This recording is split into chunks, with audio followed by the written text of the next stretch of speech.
Hi and welcome back to Shetland Trader Chats, episode 5. I can't believe this is the 5th episode already.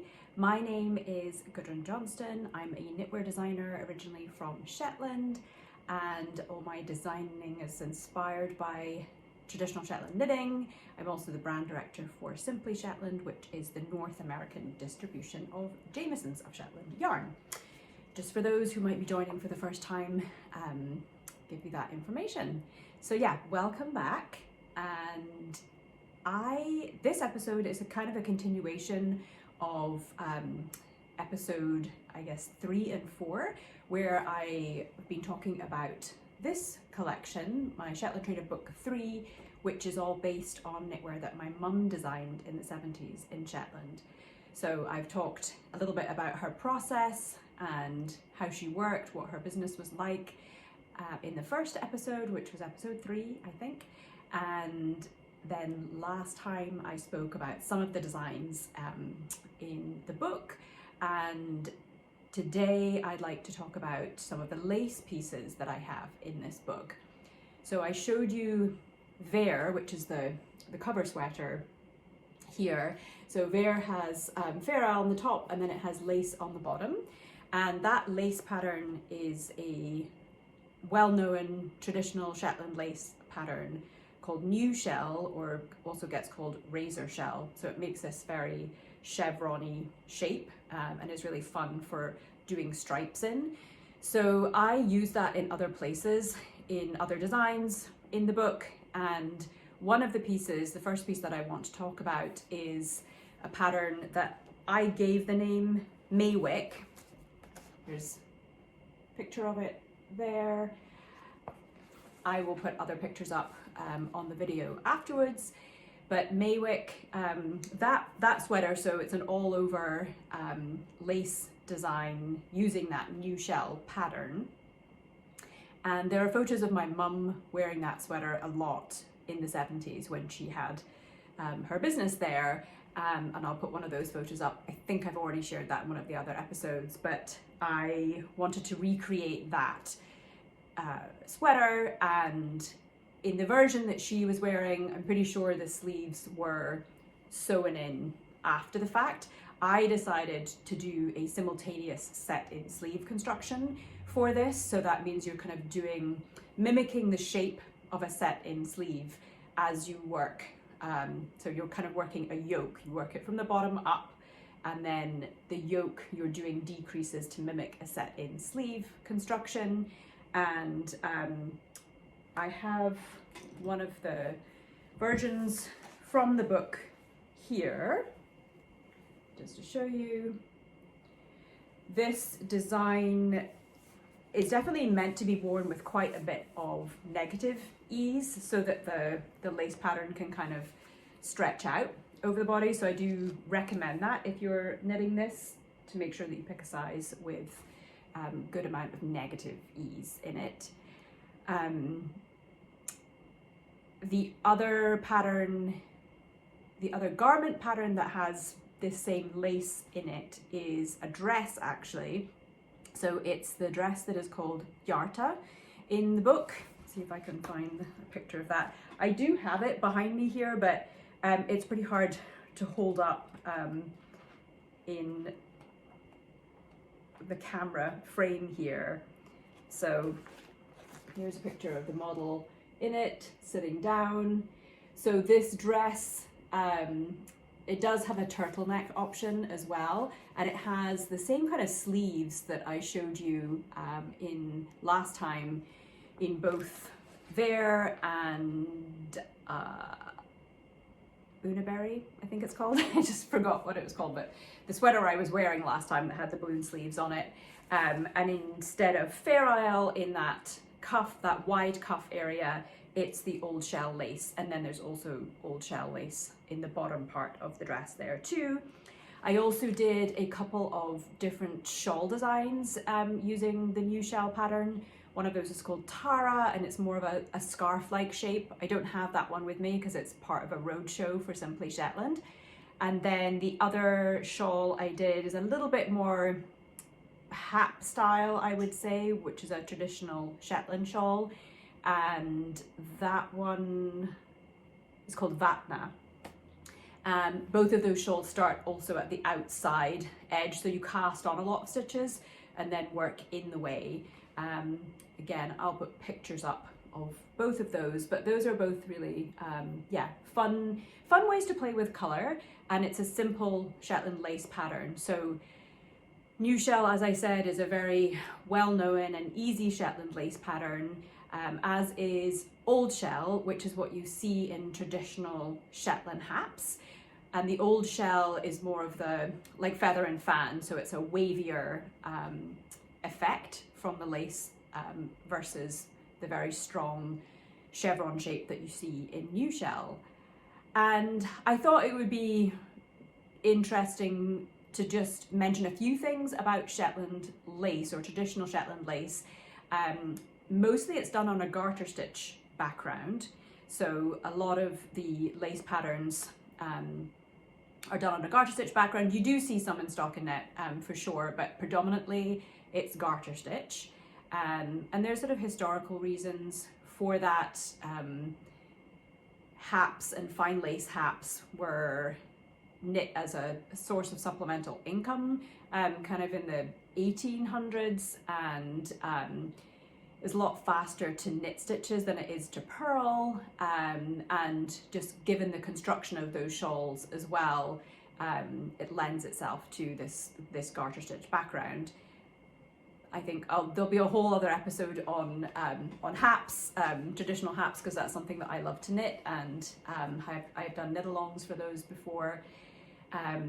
But yes, most Shetland lace is done on a garter stitch background. Traditional haps would typically be knit on a US 6, 4mm, I believe that is. I like to do my haps on a slightly larger needle than that. I use a US 8, but it's still using the same 2-ply Shetland yarn that you would use for Fair Isle knitting. So this yarn can really be used with a kind of variety of needle sizes depending on the finished product. Because the lace knitting is garter stitch, and because this yarn is woolen spun and it blooms so well, knitting it on a larger needle doesn't make it feel loose, and it's very lightweight. And so anyway, I tend to use a US 8. It's probably more typical to use a US 6 in Shetland. There used to be a hap weight of yarn that was spun that would have been kind of somewhere in between like a 2-ply lace weight and the 2-ply jumper weight, so a bit thinner than the 2-ply jumper weight currently is. But 2-ply is what is used now to knit traditional Shetland haps. And what else was I going to tell you about that? I think that's probably all for now. There is another lace piece in the book which is done in a lace weight yarn actually, and it's a little kind of kerchief with a very simple lace pattern in the body of the shawl. It's a little triangular shawl that you could really make any size. I just did it as a little kind of neckerchief, or something that you could put around your head. That was also inspired by photos of my mum where she's wearing something lace as a kind of headscarf in those photos, which you will see when I put it up on here. So that's kind of most of the things from the book. There's a Fair Isle hat that comes in a beanie and a beret version, and I think that that's about it from the book. I don't think I mentioned the vest that's in there, but maybe I can't cover everything from the book. I also wanted to show just quickly that my daughter actually did she did all of these schematics as like hand-drawn schematics, which I have now kind of adopted doing for designs when I bring them out. Just use a Adobe Fresco, I think it is, or something like, or Adobe Sketch, to create a little kind of watercolory looking schematic, which I really like the effect of that. So yes, my daughter was also involved in this book too. And going back to Vare, because last time I spoke about doing a knit along for Vare, which I definitely would like to do. I actually just received my main colour yarn, which is Espresso in Jameson Spindrift. That's what I'm going to use. I'm going to base it kind of mostly on this type of palette. I talked about the colours that I had pulled for that. I still have them out here on top of my piano. Probably won't use all of them, but that is the palette that I've decided I'm going for. And yeah, I think for the knit along, we'll just like officially say that it started. And I am planning for it to be very casual. So I might even have it go for the rest of this year. I have no idea how long it will take me to finish my own Vare, but I would like it to just be a very low-key, stress-free knit along for everybody. But I don't know, I'll have periodic check-ins through this podcast, and I think I will use a hashtag for it, which I'll share in the show notes, but it'll probably just be, you know, Vare knit along or something like that. So if you are on Instagram, you could use that and we can see each other's progress. And, you know, and there'll definitely be some kind of prize or whatever for taking part if you are using the hashtag. But as I said, the parameters around the knit along are going to be very casual. So I hope that you will join me for that. It sounds like many of you are interested in doing that.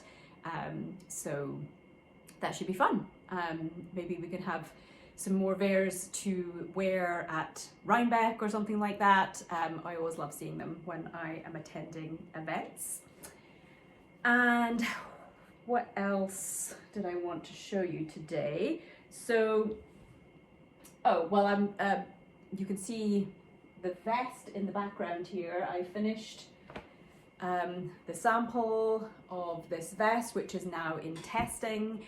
So just to remind you, this vest is going to be released it'll probably be in May. It's going to be part of the Woolly Thistle vest knit along. So they do lots of knit alongs at the Woolly Thistle, and they do a vest one. I think they did it for the first time last year, so they're doing it again this year. It's not just for Colorwork projects, it can be any vest. So you could also knit my Audrey and Aunt's vest if you wanted to, which will also be coming out at a similar time. That's also in testing right now, so my testers have already started. And for the testers that are doing this pattern, I don't have a name for this pattern yet, so we're trying to figure that out, what it will be. But for my testers, I actually made them a video on how they might go about choosing colors, like as they're swatching for this. And that will be something that I will share with, well, I'll share when the pattern comes out. It'll be sort of something that people can go to if they want help thinking of how to choose colors for this particular pattern. But I thought I would share with you today how I like to do my swatches in general. I don't think I've talked about this exactly before, but when I am putting colors together and doing any kind of Colorwork swatch, you know, I'm usually cast on, you know, either a couple of repeats of the pattern or just something that's going to be wide enough that visually, you know, it's enough fabric for me to look at and see. And in order to always be working from the right side, I break the yarn at the end of every row as I'm working the swatch, and then I slide the work back down the needles, join the yarn back in again, and then I always have the right side facing me so that I'm not ever purling back. You can also just do a big loop of yarn at the back of the work to always have the right side facing you, and then you can cut those afterwards. I used to do it that way, but now I tend to just break the yarn, leaving a tail. And then just actually really in the last time that I did a swatch, I realized that what I could also do as I'm working the swatch is every few rows I tend to pull on the ends at the very outside edges anyway, because those stitches get a little bit loose at the very outside edges. So as I'm working every few rows, I'll kind of go down and pull those so that they just sit a little neater. And then I tend to knot two together, like two that are side by side in rows. I'll knot those two together to just hold everything in place. But I realized that I could also do a little bit of needle felting. I don't tend to kind of take out what I've done. Like if I've knit a swatch and I'm like not loving what I've done, I just keep going and then, you know, redo it and try something else. So I'm, you know, as long as you're not taking this out, then you could apply some needle felting at the outside edges as you're working, and that will just kind of help again to sort of keep those ends in place, and so things aren't totally loosey-goosey at the outside edges. I did take a little bit of video of me doing this, so I will see if I can add it to this video here so that you can get a sense of what I mean. I'm talking about using a multi needle felting tool. So looks like this. This one I think is made by Clover, and it has 5 needles on it, and then you have a pad. So when you do this kind of needle felting, you actually have the right side up, and then you're needle felting into the fabric like this, and it's the wrong side that starts to get a little fuzzy. So like for a swatch like this, if I just wanted to secure the edges a little bit, you don't really need to do much in the way of needle felting to do that. It's not really super necessary for a good woolly wool, and especially with Shetland, to do that, but it's a quick way of just giving it a little bit more security at the edges there. It's something that I use now for steeks sometimes before I cut, just to put a little bit of the felting process in there before I cut the fabric. It's what I did on this vest as well, because there are steeks in the armholes there. Again, it's not necessary for Shetland wool, but if you felt like you wanted that reassurance of a little bit more security before you just go ahead and cut straight through the fabric, you could just do a quick bit of needle felting there. And for this vest, there is also going to be a second palette. I did 2 different swatches and ended up going with this one. So there'll be 2 palettes which the Woolly Thistle will be offering as kits. So that is all in the testing process right now. Just looking at my notes to see what comes next. And actually also there'll be more video tutorials for that vest that will include showing you like how the steeks get worked and how they get set up and things like that, because I know people often feel confused as to what happens when you add in steek stitches at the armhole on the neck. So I tried to document the process of all of that so that that would be available to people as they're working the pattern. And then today I am wearing my Verdeck shawl, which is from my book Grand Shetland Adventure Knits that I did with Mary Jane Mucklestone. It's up in the corner behind me there, and this shawl was on the cover. So that's what I'm wearing today. This is in the colourway Yellow Ochre of Jameson Spindrift, and it's a triangular shawl that's worked in 2 halves and then joined together down the centre with a 3 needle bind off. So I'll talk more about that book in future episodes, and the different designs and, you know, things that are in there, the essays and whatnot. And then I am wearing this cardigan. See if I can stand up and show you. This cardigan is called Lumu, and I don't know if that's how you pronounce it. It's another Finnish word, and it was in the Lane magazine, I think issue 22. I can now put this out as an individual pattern. I haven't done that yet, but I do intend to. So this was knit with Spindrift in port wine, held together with Madeline Tosh Silk Cloud in the Bordeaux colorway, I believe. So it's like a fingering weight with a lace weight silk mohair held together. And it's really soft and comfortable. The construction is bottom up and seamless saddle shoulder construction, which is also another favorite construction method of mine. I do quite favor the seamless methods. I used this type of construction for a cardigan that I did for Brooklyn Tweed before I was ever on the design team for Brooklyn Tweed. And that's the little wave cardigan. And that was the first time I used that kind of construction. So I just kind of wanted something that could be pretty, everyday, easy to like throw on over most things. And I think today actually I'm going to receive in the mail a bag of DK weight yarn, and I'm planning to knit another version in DK so that would kind of match the gauge of holding the spindrift and the silk lace weight together, but be done in the DK weight. And I'm thinking to offer a version that's just slightly more cropped than this one. This also has some like reverse stocking net. Don't know how well you can see that in this video, but like the front here is reverse stocking net, then this is in stocking net, the back is in stocking net. That's kind of what the join looks like at the back, and then the pockets are in stocking net. So a little bit of detail like that. So yeah, I'm gonna work on a version in DK, and then that will come out also as an individual pattern. And then of course I also have my Riggies beanie on, which I wear a version of one of these Riggies beanies every day. It's still very, very cold here.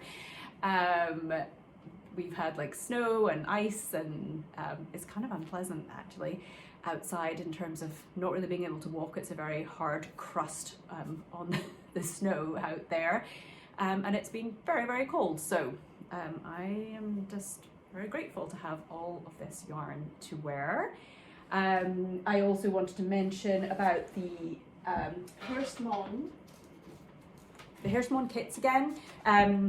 There are a few of these kits left out there. They've been very popular. I'm pretty sure the Woolly Thistle still has some available though.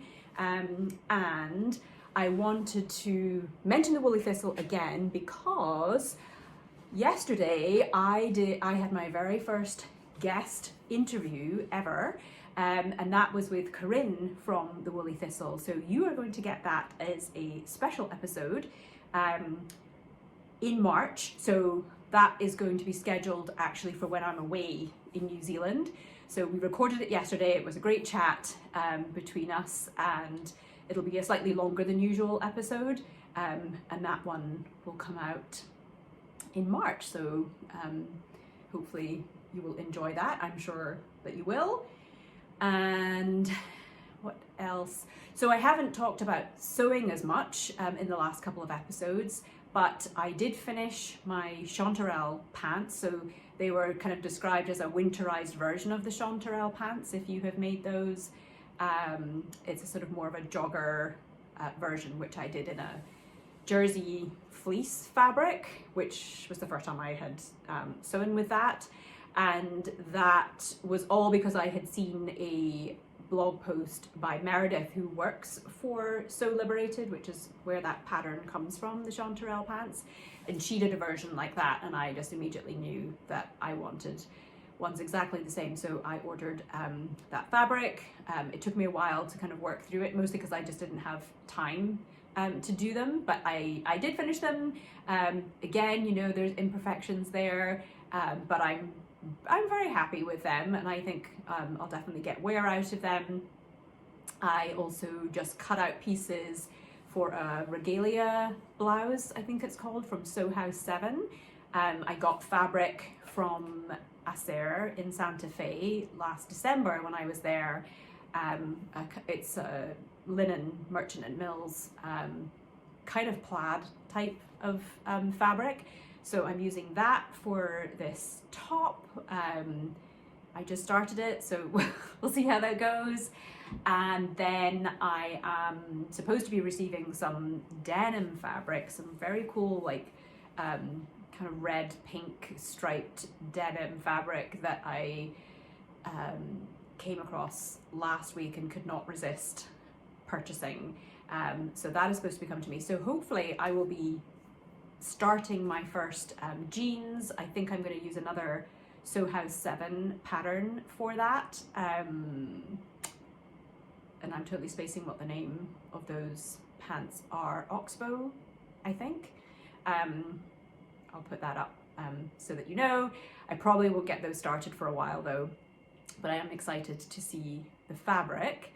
And actually it was Alicia Edmondson, who is a person I started following sometime last year, came across her Instagram, and she's been a huge, I would say she's probably really the reason why I really jumped onto the sewing bandwagon, because she produces just tons and tons of amazing sewing pieces, and I think she's only been doing it for a couple of years as well, and it's just really impressive what she's done, and knitting as well. She cranks things out, and so I definitely attribute my desire to sew to her, and we've met each other now, and we both enabled each other to get this fun fabric. So she's got the same one, so we'll see what she makes with that. And actually that takes me to wanting to recommend a few other podcasts or YouTube channels here for you, and one of those is hers, which I think is called Edmondson Creations. Here I'll link to it below, where she shares a lot of what she's making. She's also a licensed social worker, and so she has some really great mental health kind of tips and guides, and you know, all of that, which I have really appreciated her sharing on her YouTube channel and on her Instagram too. So I highly recommend you check that out. And then another podcast is Caprin Cottage. I'm not sure if I'm saying that right, but Anne from Caprin Cottage. She also has a really lovely podcast, which I have very much enjoyed watching. And then Lorna from Thread and Yarn. She is based in the UK, and she does lots of sewing and dyeing and knitting, and yeah, again, just a great inspiration. I keep seeing things that she's made, sewing things in particular, and just be like, okay, I need to make that next, and adding it to my long list of things. I feel like I have a lot to do before I leave to go to New Zealand, so my mind is kind of bursting with lists of things at the moment, but I'm also getting really excited about that trip. And this past weekend, my husband and I really kind of like dug down to organize some of our itinerary, because we had a few kind of ideas, but then we were trying to nail some things down. So we managed to do that, and yeah, we're just getting very excited about that. But I'm also feeling a little bit like, but I have all these things to do before I go. I also wanted to let you know that on March 1st, I will be appearing on somebody else's podcast. So it's Irina from Fiber Chats. She did an interview with me last week, and I think that will be up on March 1st. And then when I get back from New Zealand, I'm teaching a fair amount in April and May. I'll be going to Fiberspace in Alexandria, Virginia in April. And I think there are still spaces in some of the classes there. I'll link to that below. I'm going to be teaching some Colorwork and also some lace classes there, and I'll be going out to Oregon, and in May I go to the H&H event at the beginning of May, teaching at Knit City Montreal, going out to Reno, Nevada for the Jimmy Bean's Wool Retreat. So yeah, there's a fair amount of travel and things coming up. But I think that's going to be it for today. There will be another episode in a couple of weeks. And then, as I said, during the time that I'm away, you will get to see my first interview or guest spot with Corinne from the Woolly Thistle.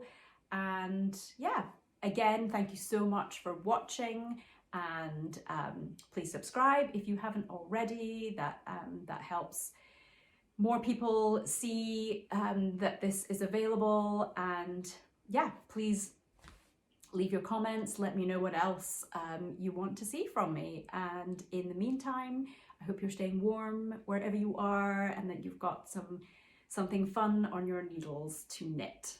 Okay, take care.